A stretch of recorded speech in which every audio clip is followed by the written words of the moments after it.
The ICE agents that carry out deportations are still receiving pay while hundreds of thousands of other federal workers are getting no pay. Why is this? Well, as you know, you may not know this, as government shutdown persists, ICE agents are among the still paid employees, the federal employees, receiving super checks, including lost pay and overtime.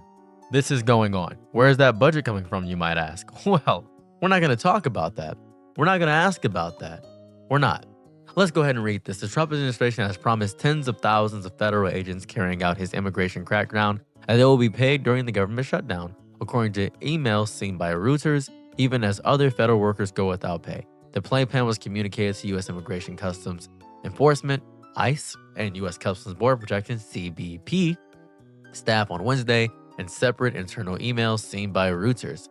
After the story was reported, Chrissy Noem, the Homeland Security Secretary, said in a statement that more than 70,000 law enforcement agents across DHS, including those at CBC, ICE, and Service Center, will be paid. After the story was reported, they ended up confirming it. They are to receive by 2020 October a super check covering pay for all hours worked during the shutdown period and the next pay period, she said. So they're still getting paid. And this shutdown was the longest in history, which I'll talk about in the video, but I want to get on this specific point. I think shutdown is a stupid word. I think the government being shut down is dumb. It's a euphemism. It's a soft bureaucratic blanket thrown over a corpse. This is triage. And is triage. The American government has made its priorities brutally clear. It has drawn this line, this big line in the sand. And on one side are the mechanisms of care, and the other side are the instruments of control. And it has chosen, with deliberate, conscious intent, to fund control. You see, what I love about a lot of systems, especially infrastructures that work without me knowing about them, is that I never complain about them if they work. You don't complain about your delivery driver if you get your food delivered. You don't complain about your internet if it's working the entire time. But when those things falter, when those things crumble, you begin to complain. And now a lot of people are realizing that Thanksgiving is not going to look too good this year, is it? They're not going to be able to get their food. They're not going to be able to get a lot of turkeys. They're not going to be able to do a lot of things. And Trump is boasting right now that many people are getting jobs. Jobs are the thing that's going to help it out. With a federal minimum wage that is incredibly low, jobs aren't the issue. Jobs aren't the issue. Still got to wait the 90 days to get your benefits. That's not the issue.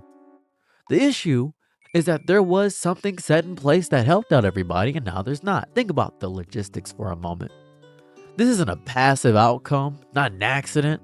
The funding for ICE for its detention centers, for its deportation flights, is woven into the federal budget with a permanence and a protection that programs for the poor can only dream of. Imagine if SNAP were still going on. We'd let the shutdown go on longer. It is architecturally insulated from the whims of political brinkmanship. This was a choice. Someone at some point sat in a room and decided that the money for handcuffs and cages, that's got to be firewalled. Oh my God. Food and shelter? No, that money for citizens can be used as political bargaining chips. It's the Democrats' fault. It's the Democrats' fault. It's the Democrats' fault. Oh, it's the Democrats' fault. The structure of the budget is a moral document. You know what's happening right now? And nobody's talking about it? There are a bunch of Republican citizens calling in and asking their mayors and senators and all these people calling in and saying, hey, I need you to keep the Affordable Care Act. Keep that. Keep the ACP, Affordable Care Program. Keep all this stuff so that we can live, because we rely on SNAP too. You know what they'll tell you? They'll tell you all the time. Oh, it's about national security. It's national security. Let's deconstruct the lie for a moment. What is the national security threat posed by a single mother waiting on a WIC voucher to feed her infant? Let's figure that out. Where's that threat at? What is the imminent danger from a furloughed air traffic controller who is now selling his possessions to pay his mortgage? Because that's happening to my friend right now, because he's an air traffic controller. The real threat, the threat this government is actively funding, is the threat of a coherent national identity. The threat of empathy. The threat of a populace that might start to believe that we are all in this together. Shout out to High School Musical. That is the chaos they are paying to prevent. So they fund the men with guns and badges that are throwing tear gas in Chicago residential neighborhoods. That's happening right now.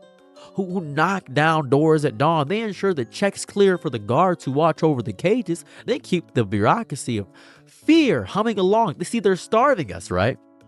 They're starving the poor and feeding the military. That's exactly what's going on. They are starving poor people, SNAP benefits, starving us, right? And then they're feeding the military, or more so feeding the federal workers who are military adjacent. Let's say military adjacent, right? That's what's going on here. A frightened, divided people are a controllable people. Let's fight amongst ourselves. Right, left, only two sides right now. What am I, a Republican or a Democrat? Let's figure it out right now and see which tribe we can hate each other. A problem that I have with this whole classification system is that it's too simple. A people worried about their next bill, their next meal, their next rent payment, their children's well-being, are people who cannot look up and see the architecture of their own subjugation. This is governance. That's what it is. It is the state performing its most fundamental cynical function, the preservation of its own power even at the cost of its people's welfare. And the most devastating part is the silence. The sheer numbing normalization of it all. We have been conditioned to accept that the machinery of cruelty, well, that's essential. That's what it has to be, this. While the infrastructure of compassion is basically disposable. We are told, oh, there's no money for school lunches. But there is always money for another mile of border wall. There's no money for healthcare. That's outside the budget. But there's a blank check for a new fleet of armored vehicles for the Department of Homeland Security, right? Right? This is not a financial reality. It is an ideological one. It is the belief that some lives are worth protecting and others are worth punishing. This is the great dark magic trick of modern America, to convince us that scarcity is real, while simultaneously proving that abundance exists for the things that truly matter to the powerful. Let's talk about the East Wing of the White House. Well, that's privately funded. Where's the money for ICE coming from? No, don't worry about that. We're not going to talk about that unless you find an email. Then we'll tell you, because we got to get digging. We are not a poor country, not by any stretch of the word. But we are a cruel one. Very cruel.